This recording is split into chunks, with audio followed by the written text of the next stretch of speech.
ପିଲାମାନେ ସବୁ ଭଲ ଅଛ? ଖାଇକି ଆସିଛ? ଖାଇଛ? ହଉ ଆଜି ଆମେ ଜାଣିବା ପ୍ରାକୃତିକ ବିଷୟରେ। କଣ ପିଲାମାନେ?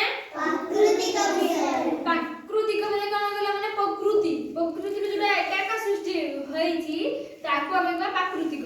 ହେଲା ପିଲାମାନେ? ତାହେଲେ ପ୍ରାକୃତିକ ମାନେ କାହାକୁ କହିବା? ଯୋଉଟା ଏକା ସୃଷ୍ଟି ହେଇଛି। ହେଲା? ନା ପ୍ରକୃତିରୁ ଏକା ସୃଷ୍ଟି ହେଇଛି ତାକୁ ଆମେ କହିବା ପ୍ରାକୃତିକ। ଯେମିତି କଣ ଦେଖ, ଯେମିତି ମାଟି ଏକା ସୃଷ୍ଟି, ସେଟା ପ୍ରାକୃତିକ ଦାନ। କଣ ପିଲାମାନେ? ମାଟି ହେଉଛି ପ୍ରାକୃତିକ ପଦାର୍ଥ। ହେଲା? ସେ ଏକା ସୃଷ୍ଟି ହେଇଛି ତାକୁ ଆମେ କଣ କହିବା? ପ୍ରାକୃତିକ। ମାଟି କଣ? ପ୍ରାକୃତିକ। ତାପରେ ପିଲାମାନେ ପାଣି ଦେଖିଛ? ପାଣି ହେଉଛି ପ୍ରାକୃତିକ। କଣ? ପ୍ରାକୃତିକ ପାଣି।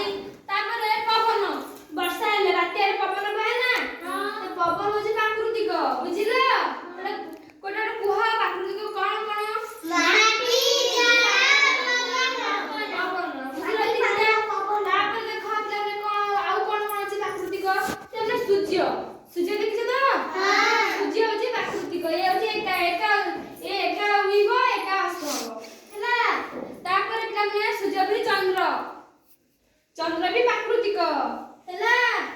ତାପରେ ତାରା ମାନେ ବି ପ୍ରାକୃତିକ। ହେଲା? ଏକା ସୃଷ୍ଟି ହେଇଛନ୍ତି, ଏମାନଙ୍କୁ କେହି ସୃଷ୍ଟି କରିନାହାନ୍ତି। ତାପରେ ଆକାଶ କଣ? ଆକାଶ ହେଉଛି ପ୍ରାକୃତିକ।